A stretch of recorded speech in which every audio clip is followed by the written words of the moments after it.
Let us start the show. Hello, everyone. Welcome to Super Podcast Action Committee, episode 114. Andrew Eisen here, along with Zachary Knight. Hello, Zachary. Hello, Andrew. How are you? Pretty good. Happy birthday to you. Happy birthday to you. Happy birthday to Zachary. Happy birthday to you. Well, thanks. Now I'm old. As old as you now. 34? Just sad. Yeah. We're both old geezers. You have me beat on the kids. That's true. I have you by 6 months. You have me by 6 kids. So. Yeah, that happens. Go bury your head in the sand for 3 weeks, says Matthew, spelling it B-E-R-R-Y. That's all right. Yeah. Saying that if you want to avoid Smash spoilers, just stay off the internet for the next 6 weeks. Or wait a minute. When's Smash coming out for 3DS? Is it October 3rd? Or is it the end of the month? Something like that. It's in the next few weeks. Seems to me there's a 3 in it. So yeah, maybe 23rd or 3rd or... Because the Wii U version's not coming out until mid to late November. So I think there's a month span, at least a month span between the two releases. Mm-hmm. So Nestor says, in response to burying his head in the ground, he says, "Oh, I'm sure some gopher would be yapping about it." Probably. It's a hot topic, and it's one of the things that interests me the least now that I know all of the Nintendo nostalgia about it. Yeah, I'm like, give me more Hyrule Warriors, or actually, I think we know about everything about that game now too. So, Captain Toad, they demoed 3 new levels. Question about Hyrule Warriors, real quick: are there any male characters in there besides Link and Ganondorf? There is the Goron Captain Darunia. Okay. I think his name is. Yeah. So there's Ganondorf, Darunia, Link, Volga, or something, the dragon dude guy. Girahim, who's the enemy from Skyward Sword, who wears fantastic tights. That's all I can think of off the top of my head. Okay. But no Tingle yet, right? I knew there was a 3 in it. Smash Brothers for 3DS comes out October 3rd. Okay. But no Tingle in Hyrule Warriors yet, right? Not that we know of, and I'm going to be very disappointed if he's not a secret character in there. If he's not a secret character in there somewhere. Yeah. But, Girahim, Zant, and Darun... Oh, Zant, yeah. Darunia? Darunia is the Goron. Zant, I think we're assuming he's male. He's the villain from Twilight Princess. So, let's see. What have I been doing this week? Well, I can't tell you. Embargoes, man. I'm embargoed on this one. I really want to talk about it, but I can't. I'm busy doing something. If you follow me on Facebook, which you totally should. Do you follow people on Facebook? Like me on Facebook. Whatever. Facebook. Andrew Eisen YouTube is my Facebook. I think they now allow you to follow people on Facebook. Yeah, something. Anyway, if you pay attention to my Facebook page, I said I was making a 150 games for everything but Wii U celebration video. I am. I just got another project that dropped in my lap, and that one takes priority because I'm getting paid for it. So, sorry. The script is written all like 3 pages. I'm probably going to have to cut that down a bit, but that video is going to be pushed back a bit. So, sorry. What is taking up my time in the meantime, I will tell you on the show next week. So, okay, so the embargo will be lifted by then? Yeah. Okay, so what games are being released next week? Well, or a Nintendo console, because we gotta, that's all you have. So I'm sure we could figure something out. You might be able to, knowing what consoles I own and looking at the release calendar, you might be able to narrow it down to a I'm reasonable pretty guess. sure it's not going to be a Nintendo game, a Super Nintendo game, a Nintendo 64 game, a GameCube game, or a Wii games, and then probably not a Game Boy Color Advance, or DS. So I think we're pretty clear that it's going to be a 3DS or a Wii U title. I'd say. I have a PC. It could totally be a PC game. I don't see you playing that. No. Hey, what did I do? I've written a few guides for PC games. I wrote the guide for Metro Last Light. I wrote the guide for Jurassic Park, the video game, which wasn't much of a video game. It was one of the Telltale Adventures. Yeah, Nestor says it's Hyrule Warriors. Okay. You think Nintendo's paying me to review Hyrule? Does Nintendo pay anyone to review their games? I don't think No, it does. but if they did, those reviewers better fully disclose that fact. Yeah.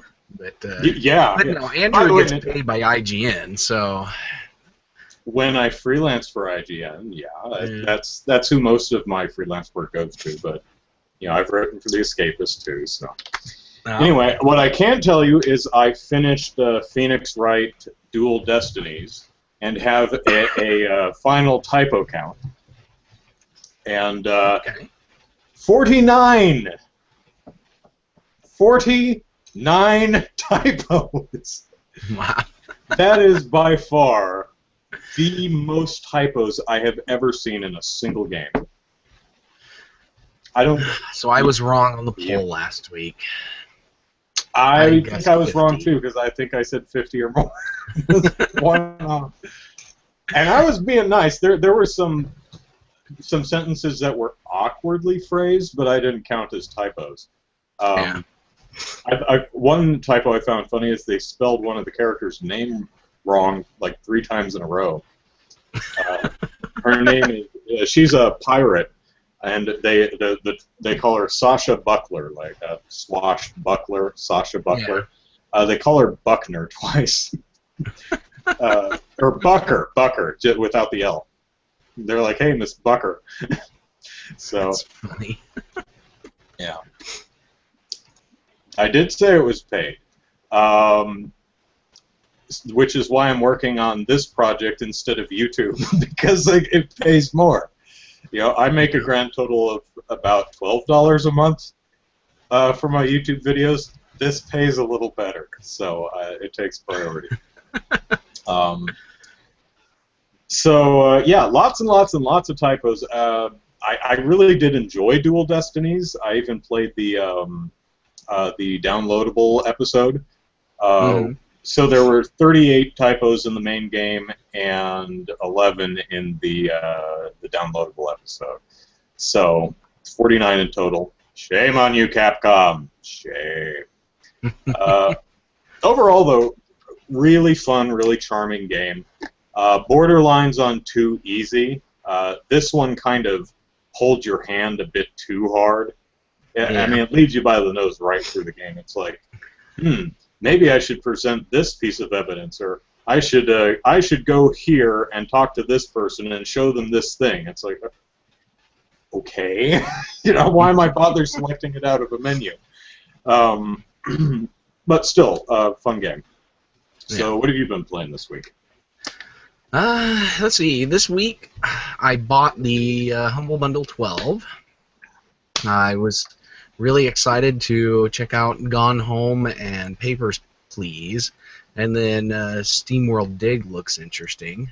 But the only one of the games that I've gotten to actually play is Papers, Please, because everybody keeps asking me, "Have you played Papers, Please yet? Have you played Papers, Please yet? Have you played Papers, Please yet?" So I decided, yes, I'm playing Paper, Please, and I suck at it.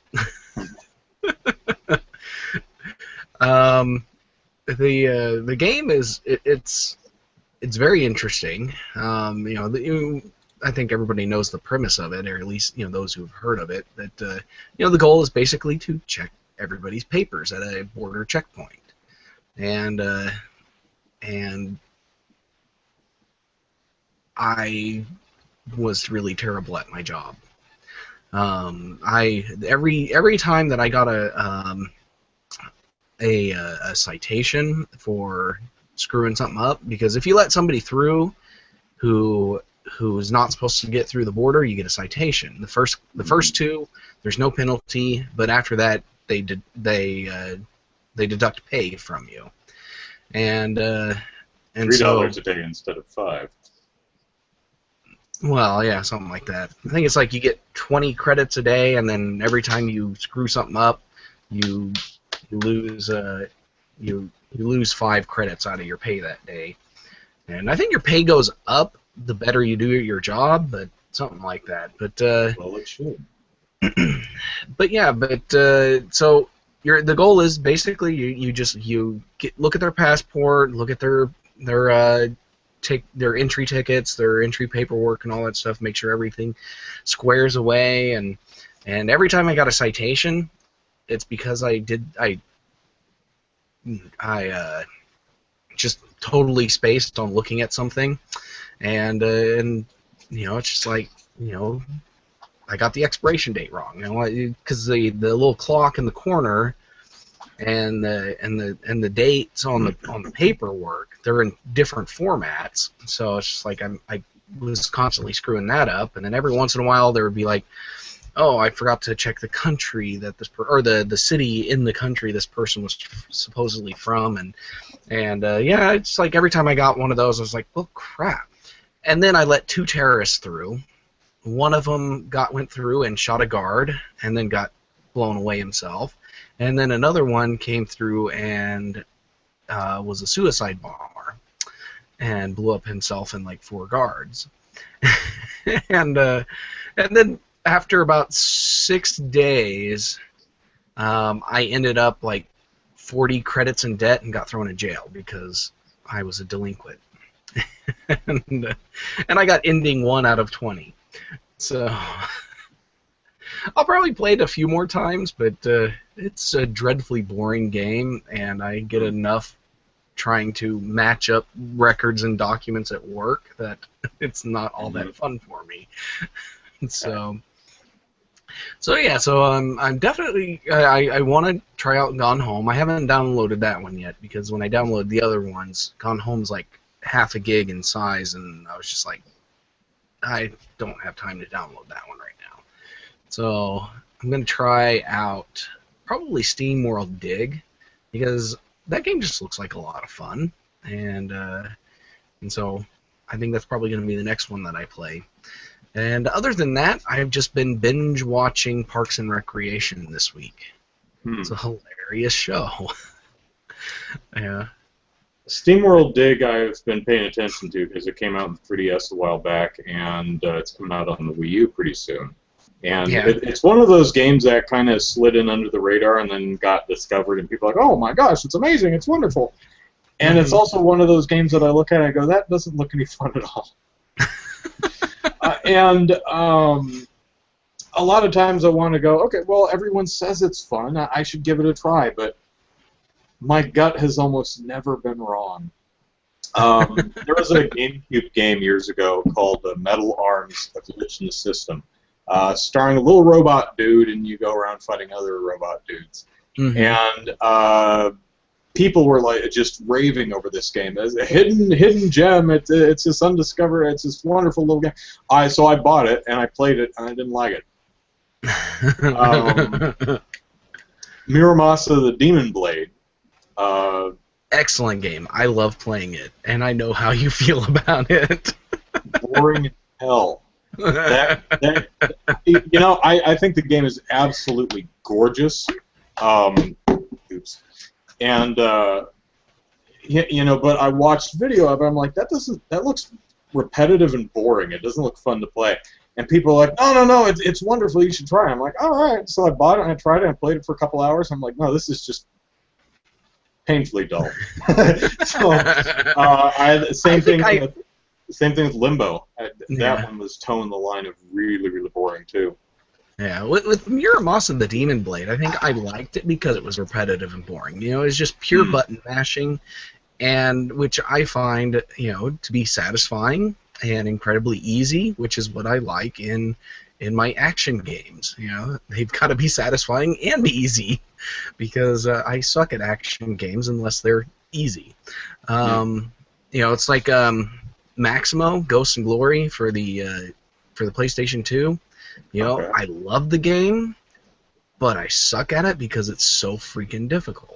And of course, it's Ghosts and Glory's game, so it has to be freaking difficult. And it frustrates me because I haven't beaten the game. I've owned it for years, and I got to level 6 out of 8, and I die every time in level 6 because it's a freaking ice level, and I hate freaking ice levels. So, yeah. But yeah, action games, they definitely have to have a really good easy mode for me to like, and Muramasa Demon's Blade's easy mode is just it's at that perfect level for me, and you know, I was able to beat it, had a lot of fun. I never unlocked all the swords though, because I was trying to unlock all the swords, and then I stopped playing for a few months, and then I went back in and I couldn't remember at all where I've actually been. And I'm like, there's no way I'm going to all these little secret areas again to figure out if I've beaten these secret areas to get the sword, because the game doesn't mark areas that you beat very well. So it's like you've unlocked the area, just an area that you've unlocked versus an area that you beat look exactly the same when you come up to them. No clue. So I'm like, screw it, I'm not getting all these weapons. Oh well. But fun game nonetheless. So, you know, but I'm thinking maybe I'll try SteamWorld Dig. I've not purchased the Humble Bundle because SteamWorld Dig, it's highly recommended, but it just looks so painfully dull to me. Papers, Please, I'm actually kind of interested in, but that's probably boring. Gone Home looks really boring. Gunpoint. Yeah. I didn't look too much at Gunpoint. Gotten Home is just, it interests me because it's one, an adventure game, and two, it's a different type of game. You know, it's not a game, and I like checking out games that are not games, and you know, just to get a feel for them, you know, experience a different style of gameplay, different style of design and stuff. Sure. So that's what interests me about Gone Home. Yeah, I'm interested to try it. I just don't know if I want to pay for it. Although it's normally, I think, $20. So yeah, it was a lot more expensive when I actually looked to buy it than I was willing to pay. And when we had Susan Arndt on the show, she said she absolutely recommends the game, but not for $20. Yeah. So Matthew, $10, to get all those other games, I think it's a great deal. That's what I paid, because that's how you get Prison Architect, which actually looks interesting too. So. Matthew asks me if I'm getting Bayonetta 2. I certainly plan to, yes. I do, although I say Muramasa was boring, which is a game where you repeatedly hit people with a weapon until they stop getting up. Bayonetta is kind of the same game, so wouldn't you find that boring too? Yeah. I'd have to really think about it to understand what the difference is. I'd probably have to go back and play Muramasa again to remember why the game doesn't do it for me, other than artistically. It's a gorgeous game. Asking our Facebook fans once again what they wanted us to talk about, Jesse Hart says, the Pikmin movies at the Tokyo Film Festival. Came out a little earlier this week that Shigeru Miyamoto is making his first animated short film. How short? No idea, but it's apparently called the Pikmin Short Movie. It's going to debut at the Tokyo International Film Festival.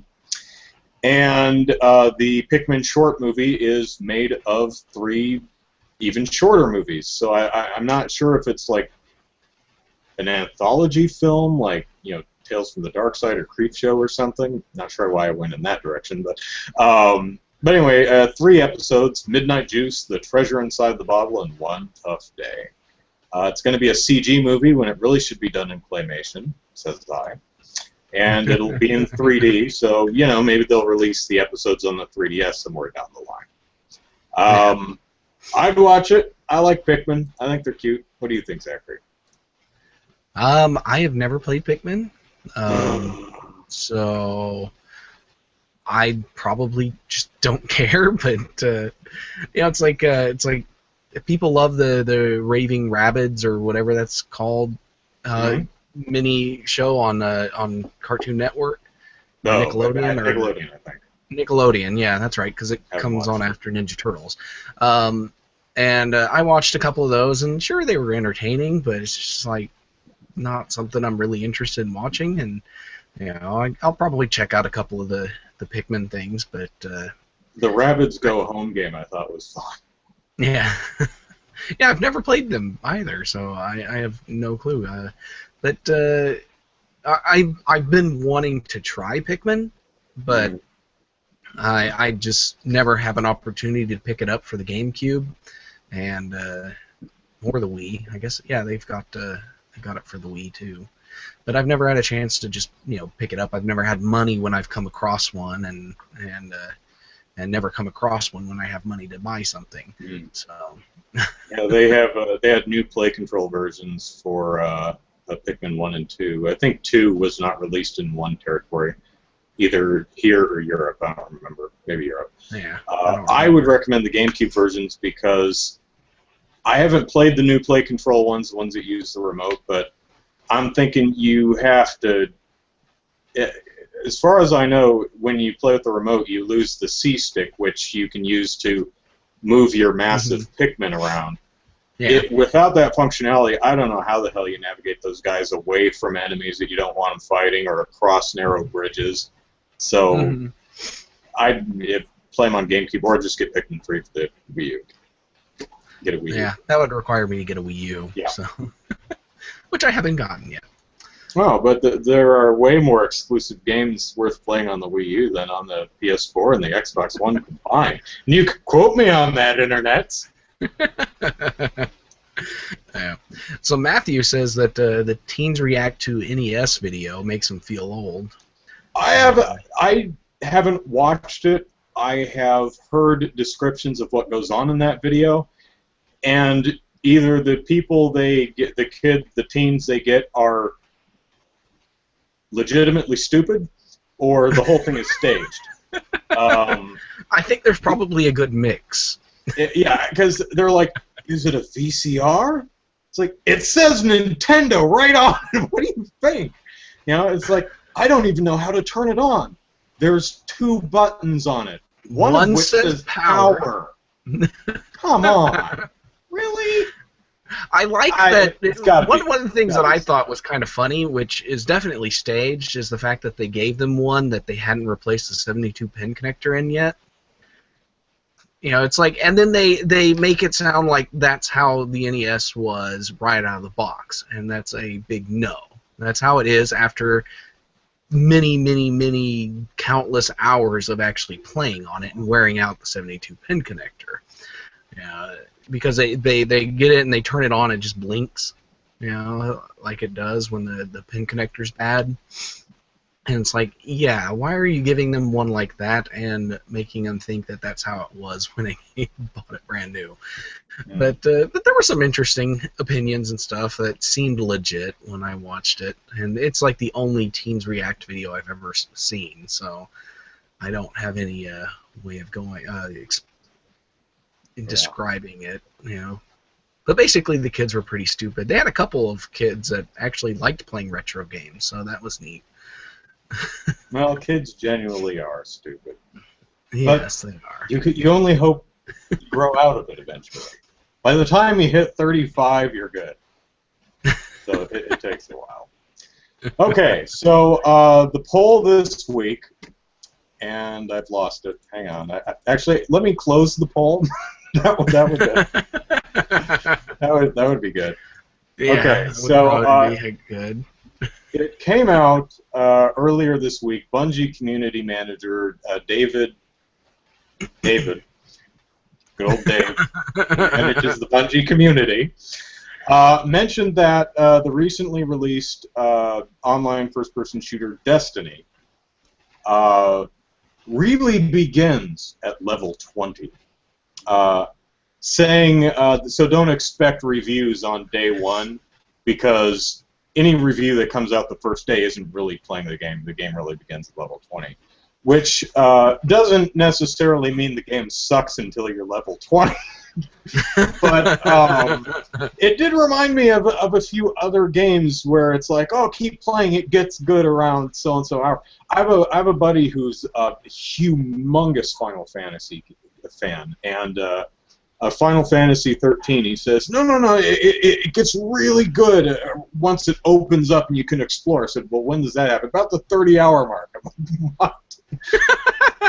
You have to play the game for 30 hours before it gets good? That might be a bit much. Now, I play Monster Hunter. I love Monster Hunter. I will advocate for Monster Hunter from the top of the mountain, but I understand that that is a really tough game for a newbie to get into. That one is, for the first, it's like 5 hours before you even fight the Great Jaggy. You're going to be mining rocks and gathering mushrooms and doing all kinds of tedious, possibly, depending on your mindset, really boring stuff when you just want to hit a big dinosaur with a stick. So the poll this week asks, how much time will you give a game to get good? We had 200. Whoops, that's not the results. Hang on. There we go. We had 283 people respond. 17% said no more than 30 minutes. 27% said up to an hour. 36% said a couple hours. That was their most popular vote. 7% said up to 5 hours or so, and 13% said more than 5 hours.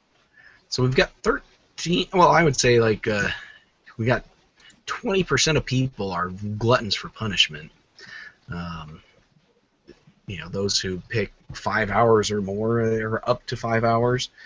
That's insane to me. I don't think I could possibly stick with a dull and boring game that long. Playing Papers, Please, I was ready to quit like 20 minutes in just because I was just like, I don't know what I'm doing. And it was just like picking all this stuff. It's like, how many people do I need to let through before, to get a decent day's wage, so that I can buy food for my family and pay for medicine for my sick kid. Yep. So, there are, I will watch. There are very few movies I won't watch all the way through. In fact, I think there are only 3 movies I have ever turned off in the middle of them.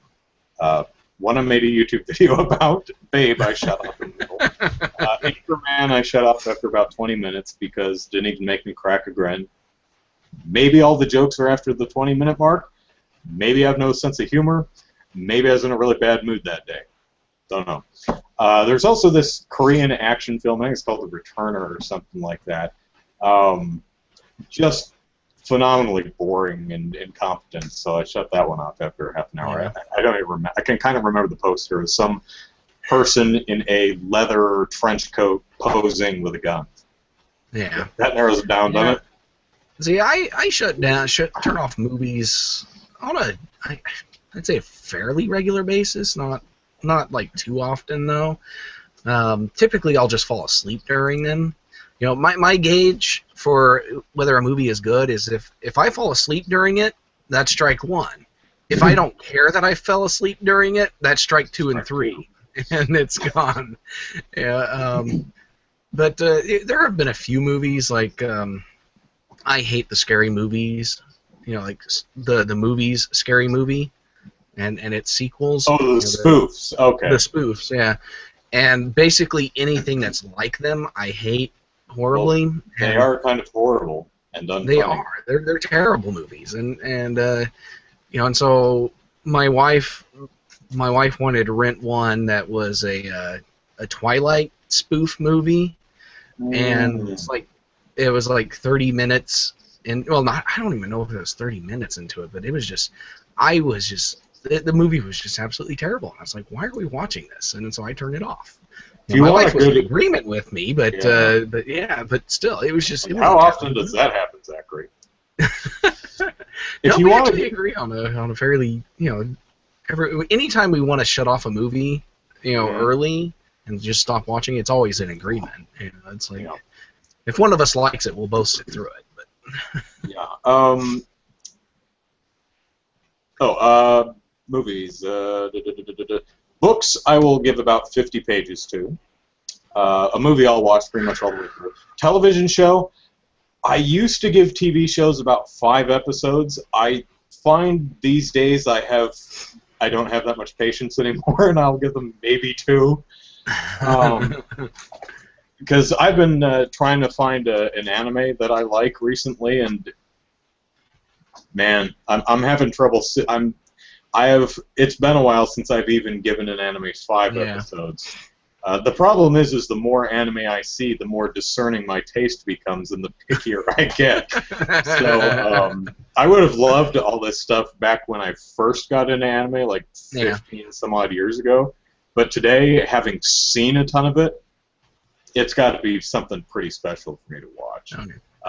Music, I'll usually listen through an entire song, even Nicki Minaj's Anaconda, which was pretty thoroughly horrible from front to back. But a friend of mine made me listen to it. She's like, it's so horrible, you have to listen to it. I'm like, I don't want to listen to horrible things. Video games, a lot of people mention this on Game Politics in the comments. It really depends on the type of game, and that's certainly true. But generally, I will give a game a few hours, like 2 or 3 hours.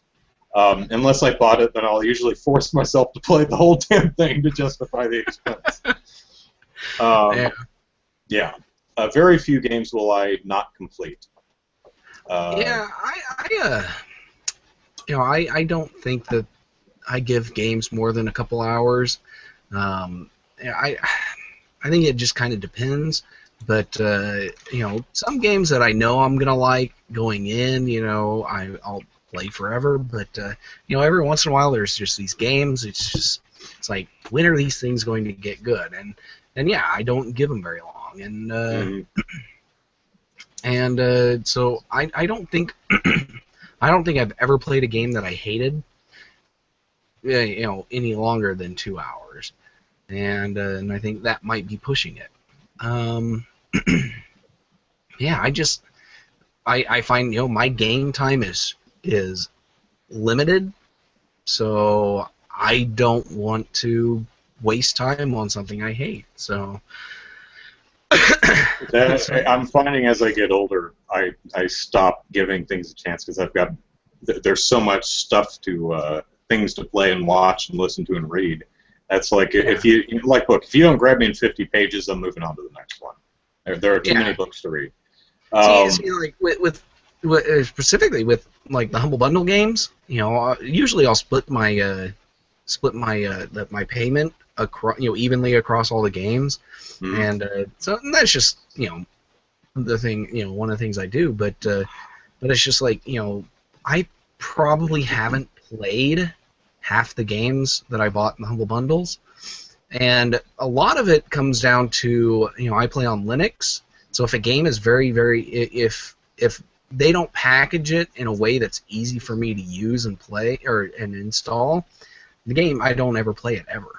It's not worth my time if they can't figure out how to package the game properly for me to play.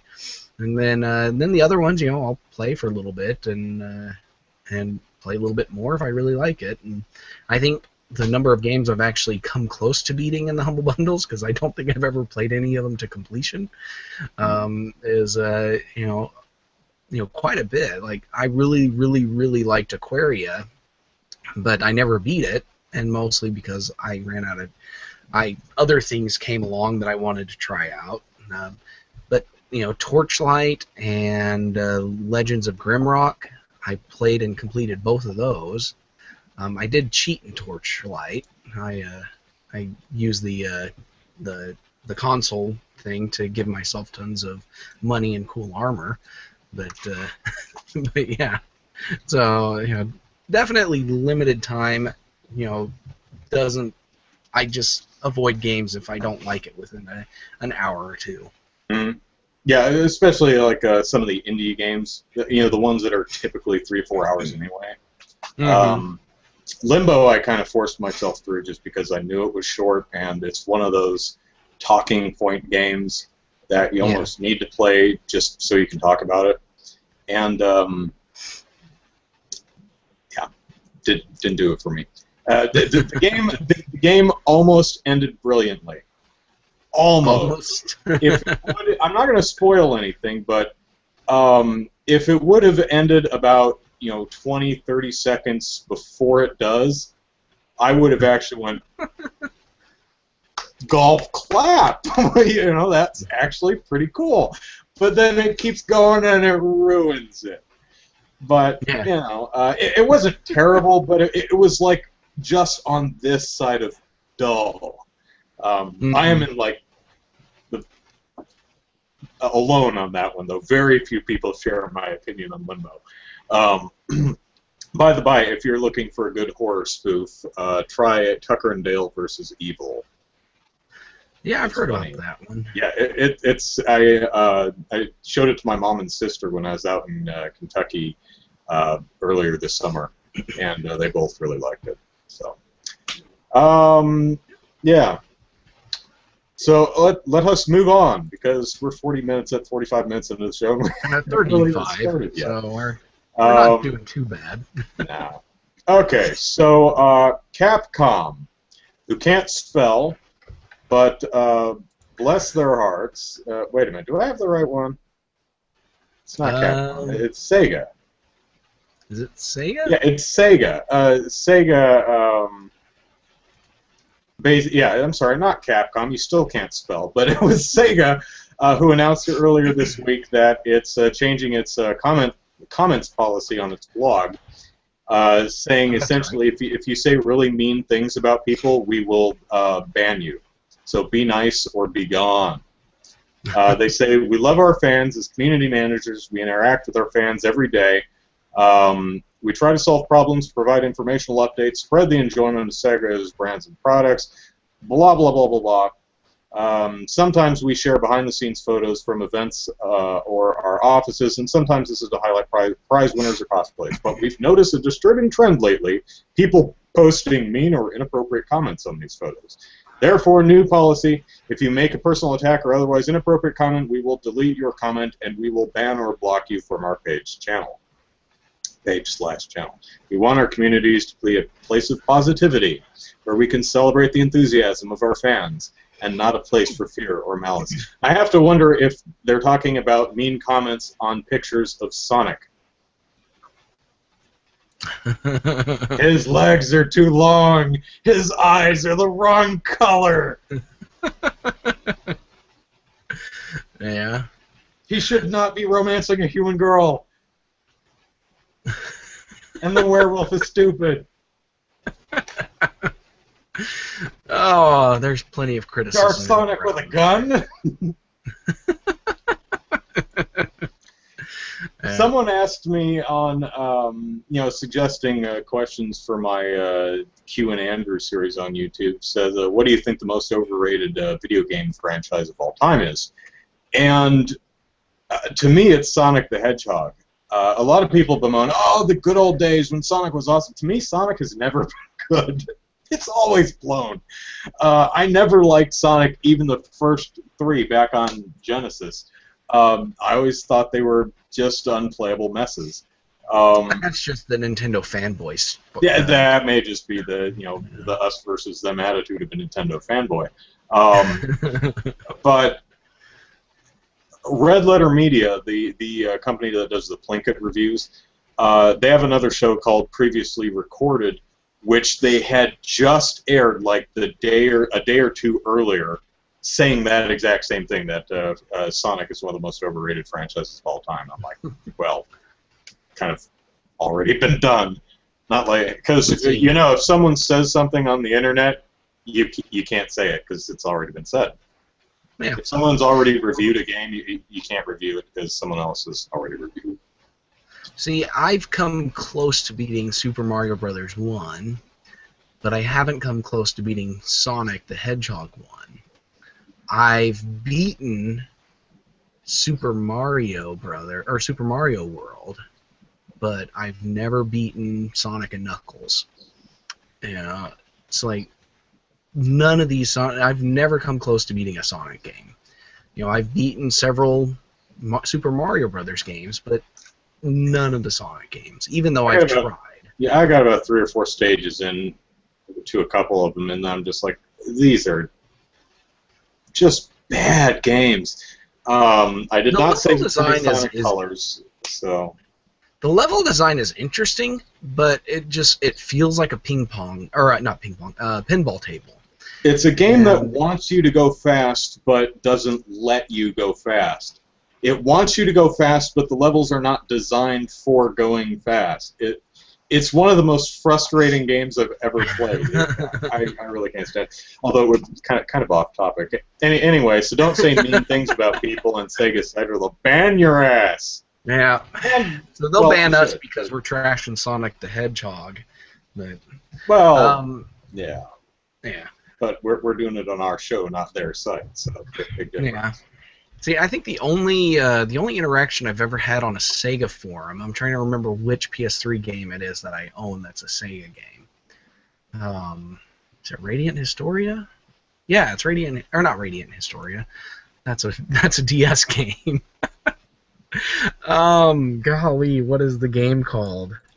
I forget now, and it's a game that I really like. I wanted to play, and I forget what it's called now. But it was one that when I first got my PS3, I bought this game, and it would not play at all on this particular model of PS3 that I had. And I tried it on two models of the exact same. There were two different consoles, the exact same model number. Did not work at all. And then I tried it on my brother's PS3, and it worked just fine. So it was a problem with that specific model of PS3, and I have no clue what it was, but Sega basically said it's Sony's fault, and Sony said it's Sega's fault, and so I was like, well, screw you guys. But yeah, so that's. But yeah, I posted on their forum and said, hey, because there was already a nice long forum discussion about this particular game and how it didn't work on that same console model that I had. Everybody else was having problems with that same one. Mm-hmm. And so I posted on there and said, yeah, I'm having this exact same problem. Here's what's going on. Here's my model number. And yeah, Sega. Radiant Historia is a DS game. Yeah, that's what I said earlier because I picked the wrong name out of my head. Yeah, Atlas, I think. Yeah, but yeah, it was just really frustrating because Sega completely ignored that forum topic and brushed off my complaints when I actually went through their customer support process. So. Yeah, Capcom totally ignored me when I started bitching about Resident Evil Revelations 2 being for everything but Wii U. Yeah.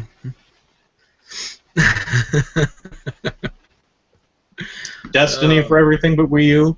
Don't. I mean, it's sad. I know there are probably people who'd want to play it, but I don't care because that game looks incredibly generic and dull. I mean, it doesn't look bad. It just looks like generic shooter. Like really, really generic, like Halo generic, you know? Yeah. Bungie. I guess that's not a surprise.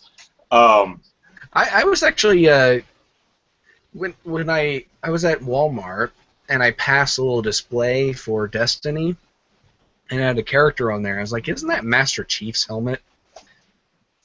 I wouldn't be surprised if they have a Master Chief helmet.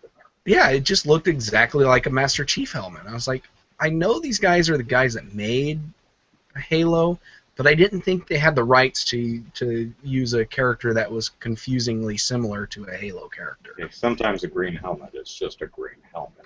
Yeah, but it looked exactly like Master Chief's helmet, so, or Spartan helmet, I guess you would say. Yeah. Yeah, I mean, there was a fighting game where it might have been one of the Soul Calibur games that had a Spartan in it, and it was so weird. It's like, it's Master Chief, and they're like, no, it's Spartan 342 or whatever it was. Like, why is it not Master Chief? Who cares about this person? Yeah. But yeah, I want to point out that Destiny may actually be really fun. I haven't played it, but it just looks. It's all of the demos I've seen and everything I've seen have previews and demos and stuff, just looks just eh. There's nothing that says, "Ooh, you must play this." It's just like, no, there's another sci-fi shooter with no personality whatsoever that doesn't get good until level 20. So, all right, moving on. DayZ. The guy behind DayZ says the game is not done yet. Chill out. Apparently, a lot of people are. There are people over on Steam who are complaining about the game not being done or being broken in a few areas, things like that. What is his name? Brian Hicks says, you're not playing DayZ. You are playing development builds, early development builds. DayZ is 11 months into principal development on what should be a 3-year standard development cycle. Wow, Brian. I can't force you to be a fan of DayZ, but I can call this out. Defining or judging what DayZ is by build so early in its development is akin to judging a painting within the first few brushstrokes. Hell, even Bob Ross's paintings didn't look great for the first few minutes. And then he goes on to say, take a break, come back in beta, or even the full release.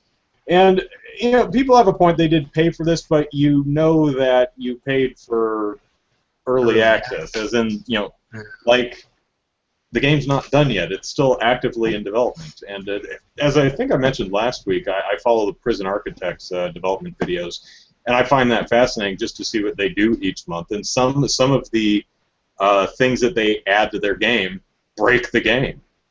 Mm-hmm.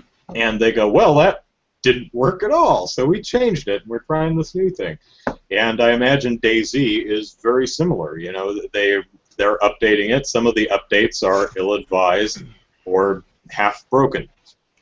So, yeah, it's probably frustrating that a product you paid money for isn't working as well as you'd like it to, but I'm kind of on Mr. Hicks's side here. You did buy a game before it's done, so yeah, this is cut the developer a bit of slack. Yeah, this is one of the reasons why I stopped playing Facebook games, because Facebook developers treated the public masses as their alpha and beta testers. Mm-hmm. You know, it's like, yay, we're releasing a new feature. We haven't tested it at all yet. Tell us if it breaks, and then it's completely broken, and they don't fix it for months. And almost every game that I played on Facebook was like that, and so I just stopped playing Facebook games because it got it super annoying, and I didn't like constantly having to spam my news feed with requests for help and stupid stuff like that. So yeah, I just stopped playing because of those two reasons, and it's one of the reasons why I completely avoid early access games.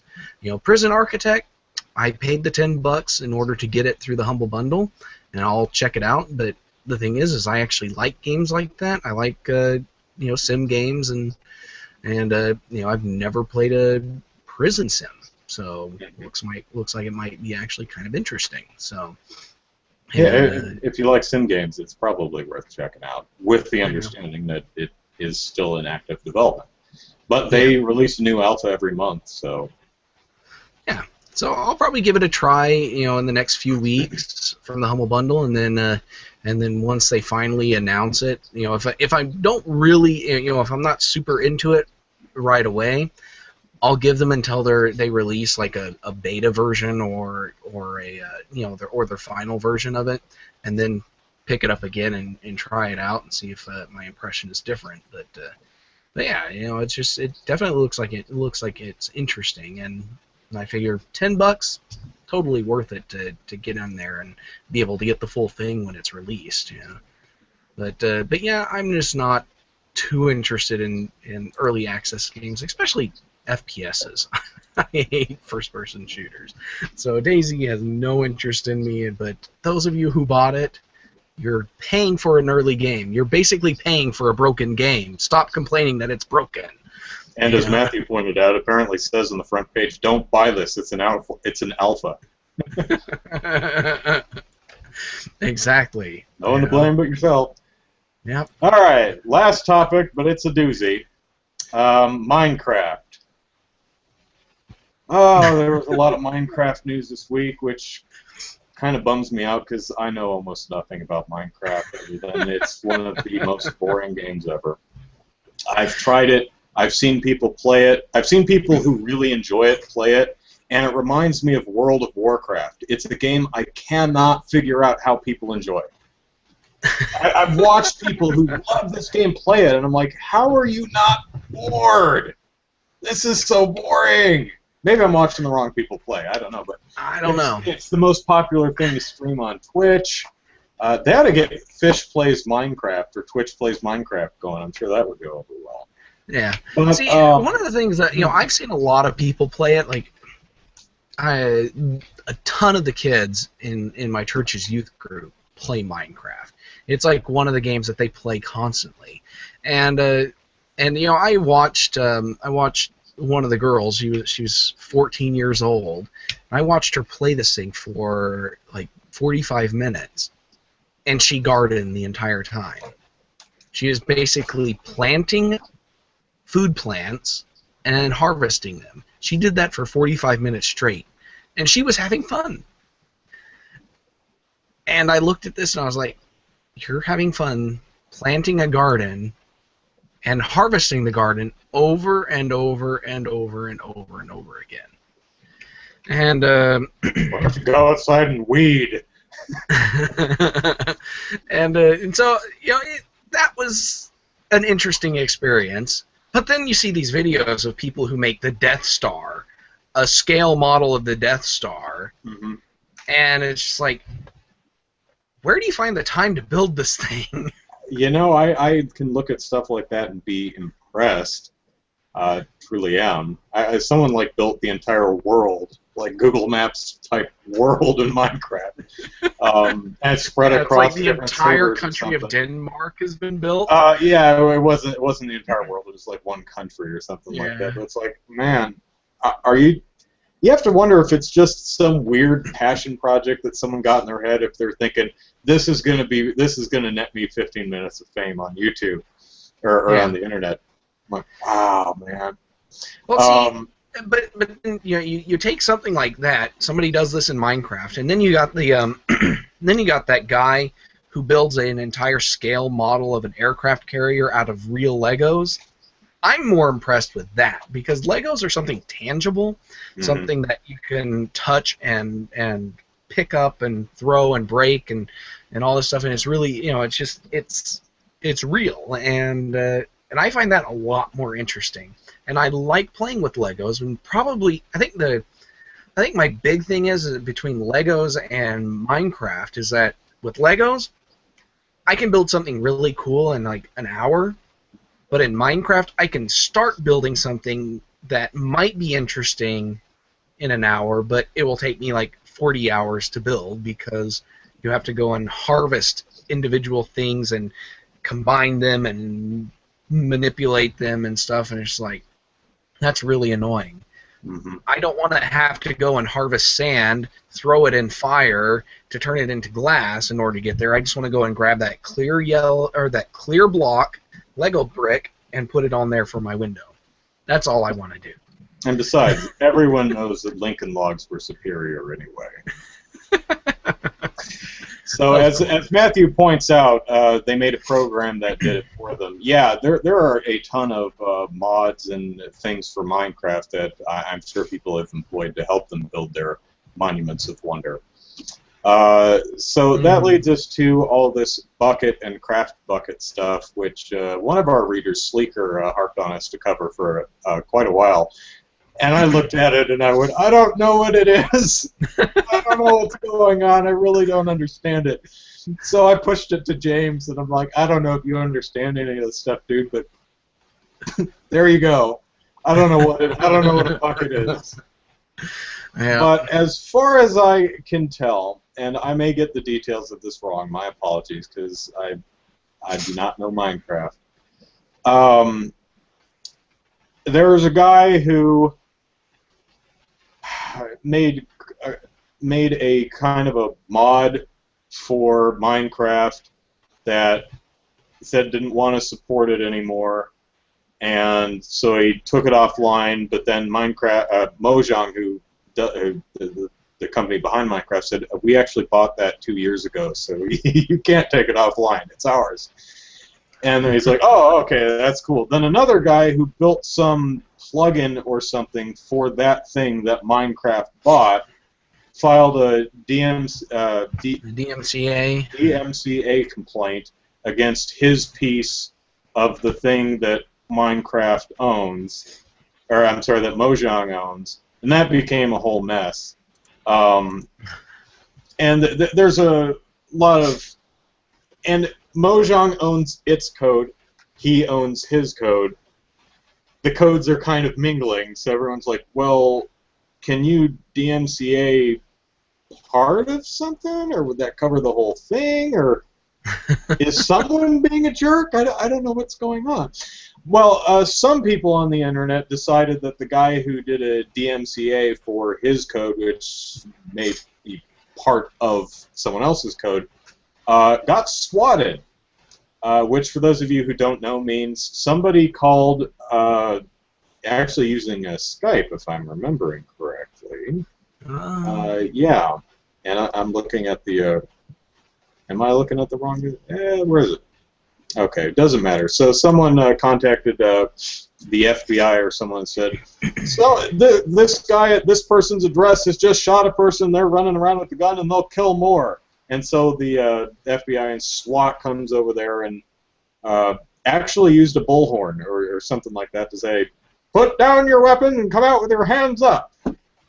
Which is probably a better choice than, you know, kicking down the door, throwing in flashbangs, and rushing in with big guns that shoot lots of bullets at high velocities. No one was hurt, luckily, as some of our commenters have pointed out. This is a scarily frequent prank that some people are playing, and someone's going to get killed. You know, seriously hurt, if not killed, eventually. Mm-hmm. So, and it's a shame because, boy who cried wolf, but the police can't go, you know, fool me twice, and it turns out to be real. You know, they have to take it all seriously. So, stop swatting people. Send pizzas to someone's house, for Christ's sake. Stop swatting. Yeah, why did we stop ordering pizza for people? You know, whatever happened to TPing? Don't you remember TPing? Doesn't anyone TP anymore?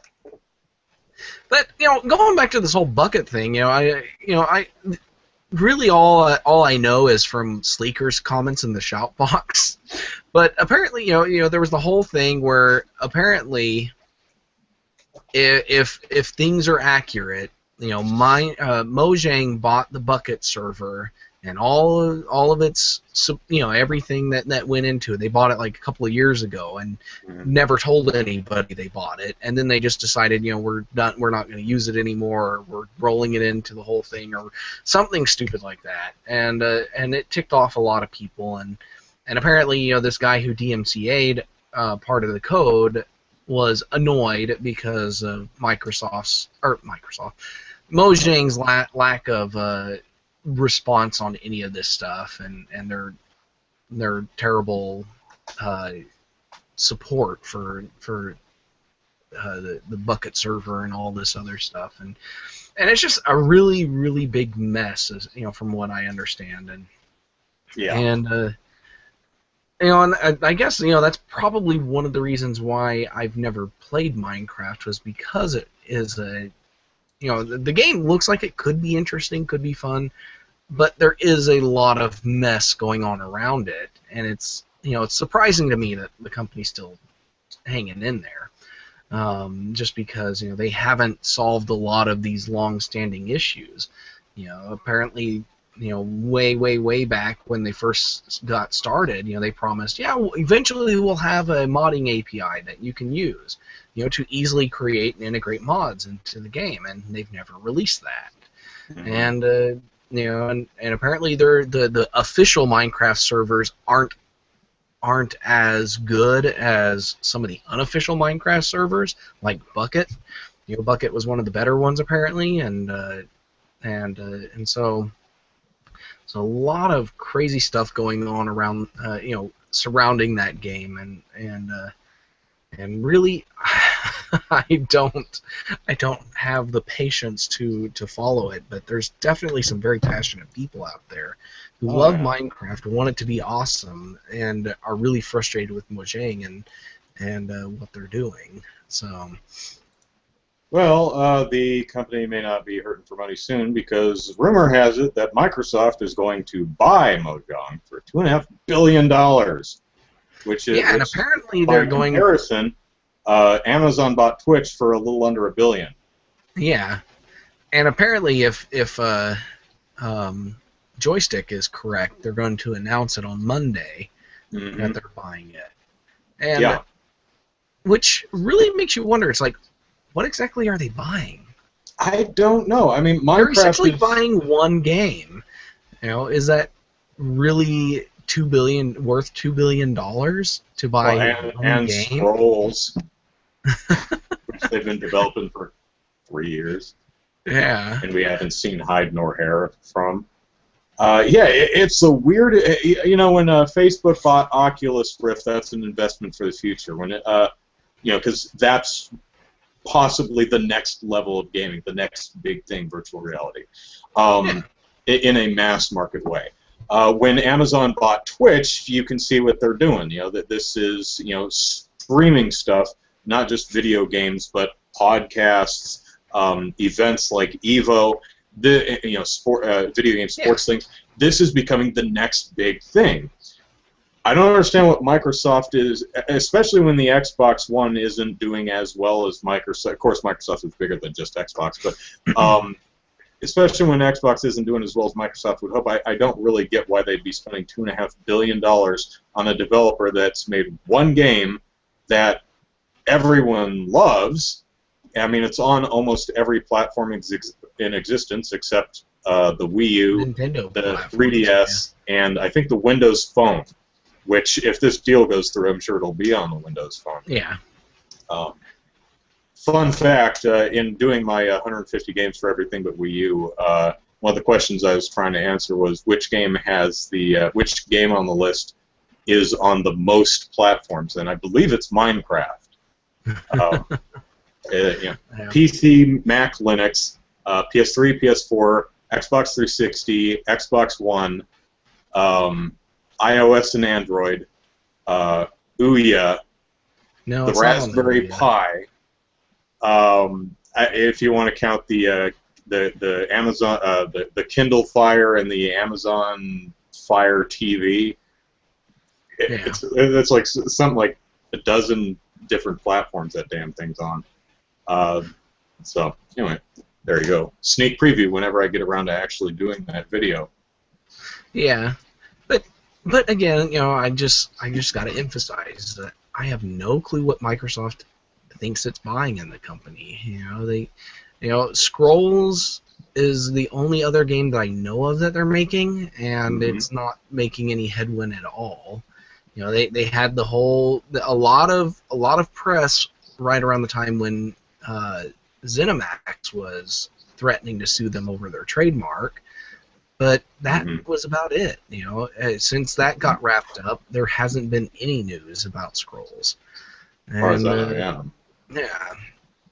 So, and I just have no clue what else they're making. And sure, they've made like nearly $100 million off of just Minecraft, but if they're not showing a series of successful games, I don't see how that's worth $2 billion.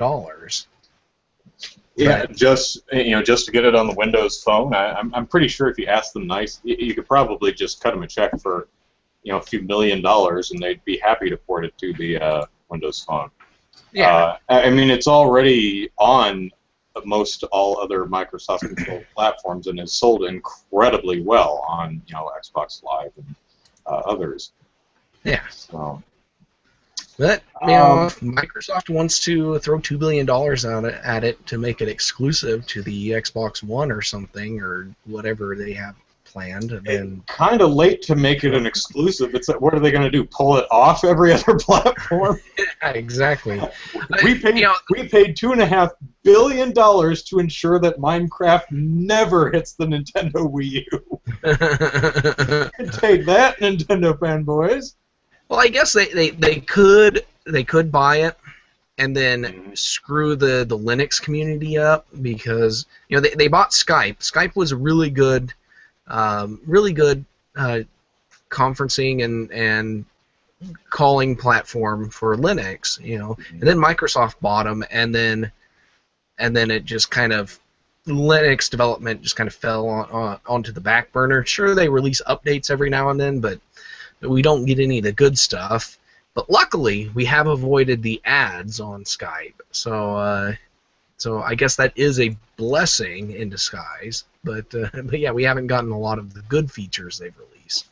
So, but yeah, I have absolutely no clue what Microsoft sees in Minecraft if they're actually buying it. Yeah. Yep. So the last thing we wanted to talk about regarding Minecraft is that Minecraft is apparently encouraging children to read more, because, believe it or not, Minecraft has spawned a bunch of books, actual books with words and everything, and kids love reading them. In fact, when I was researching what platforms Minecraft was on, I typed it into Amazon, and instead of the game coming up, a bunch of books came up. Wow. But this really isn't surprising, because I remember a few years ago, the Halo novels were really, really popular in libraries. Yeah. And there's a series of Warcraft books, too. So, a lot of parents are, oh, video games are terrible, and it's like, well, actually, they are encouraging kids to read, because kids will find something they really enjoy: World of Warcraft, Minecraft, other really, really, really boring games, or Halo, which is mediocre, I think. It's okay. And they'll go, oh, I want to know more about this world and these characters, and they'll go and they'll read books, and they're like, hey, reading's cool. What else is there? Oh, Moby Dick. Yeah, I'm moving straight to Hemingway after reading Halo. I tell you what, get me some Henry David Thoreau up in here. But as long as kids read, I don't think. A lot of people. It's important for kids to read, and I like to call it. They seem to think that it's important that kids read thick, serious books, real books, bookworm books. I think it's just important that kids and even adults, just read, because reading is important. If you can read in EULA and understand what it means, you need to read road signs. You need to read the instructions. You need to, if you read well, you can watch subtitled film, and that opens up a whole a plethora of new viewing opportunities. You can watch French films, Spanish films, Japanese films, German films, all kinds of films from other countries that aren't dubbed and are only subtitled. But because I hear a lot of people say, I hate subtitles, and I'm thinking, you just not read very fast? Is that honestly what the problem is? Can you drive down the road? Can you drive and read a road sign at the same time, or is that just too much for you? So, if anyone's wondering, yes, sub only. Never listen to the dubs. Yeah, I hate dubbed stuff. It's terrible. But yeah, definitely, people read what they like, and when I was a kid, I read a lot of the Star Wars books because I really liked the Star Wars movies, and I was like, okay, let's go check out all the Star Wars books. And I read pretty much every Star Wars book up until like 1998. And then after that they kind of lost interest in them because I started reading other things. But those were the books that I read the most. And I had a couple other series that I read a lot, but it's like every time I went to the library, I pretty much was guaranteed to walk out with a Star Wars book as a teenager. And you know, and that's the same thing with these Minecraft kids. You know, Harry Potter, you know, was another thing. You know, that wasn't based on a franchise, a video game or a movie or anything, but it was still a very popular franchise, and little kids learned to read so they could read Harry Potter. And so I think it's awesome, you know, that this is happening, and this is actually a really good business opportunity. You know, if you're making a video game and it's a really popular video game, or you want it to be popular, you know, get somebody to write a novel based on it. You know, get a couple of people. You know, and if your game takes off, you know, get more people to write books about it. You know, it's definitely a really good idea for making extra money, and so, you know, that's probably where Mojang's making a lot of its money too, is just off of the rights for all that. So yeah, you know, hey, savvy business guy. Someone pointed out, yeah, Matthews, they could commission a Minecraft 2. Well, if EA bought them, Minecraft 2? You know, Minecraft 2 would probably be a very dull-colored first-person shooter. Yeah, and if Activision bought them, we'd get a new version of Minecraft every year. That's right. You know, in 5 years, you'd be up to Minecraft 5. Yeah. So I think that's good for the show for this week. Thank you, everyone, for joining us and participating in the chat. We had a very lively chat this week. That's always fun. I think we had a couple of new people in there too, so that's always awesome. Hello, new people I haven't seen before. STL Creator and Santiago Kali. Couple new folks. Okay, we're wrapping up, so let's plug our stuff and get out of here. Andrew Eisen here. EISEN is the last name. Twitter, @Andrew Eisen. Facebook, Andrew Eisen YouTube. YouTube, just type in Andrew Eisen and you'll find my stuff. As I mentioned at the beginning of the show, the only thing you're going to find on my channel recently and for maybe the next 2 weeks is Super Podcast Action Committee videos, because I'm working on another project right now, and I really can't take the time to make any other videos, although I do have some stuff prepped. The For Everything But Wii U thing is written. I just need the time to shoot it and edit it and things like that. So stuff is coming, but it's going to be a couple of weeks. Other than that, yeah, stay tuned. And Capcom, hire someone to proofread your games, please. Come on, 49 typos in one game. And that's just in the game. I didn't bother proofreading the instruction booklet. That's in game. So. Wow. All right. So Zachary, plug away. All right, you can follow me on Twitter at EasyKnight, and you can also check out DK_gaming. That's for my game development work at DivineKnightGaming.com. I don't have a lot of news for either one, or a lot of news recently for either one of those. But you can also check out on Twitter. It's OKGameDevs, and it's OKGameDev.com. That's for all the Oklahoma game development news, and so check out that, and every once in a while I'll post to randomtower.com, which is where I post all of my general game interest stuff. So check out all those. All right. You've been listening to Super Podcast Action Committee, episode 114. Send us email at superpackpodcast@gmail.com. Follow us on Twitter at superpackpodcast. Subscribe and rate us on iTunes and like us on Facebook. I'm also trying to make sure I keep the Facebook page up to date with, advertising the poll and letting you guys comment on, what topics you want us to discuss. I also do that on my Facebook page, so check out either place and you should find those stories, or those posts rather. Come back here next week for episode 115. I'll be able to talk about my super secret project. I'm excited to talk about that. So. That's it for us. Take care. Have a good week. All right. Bye.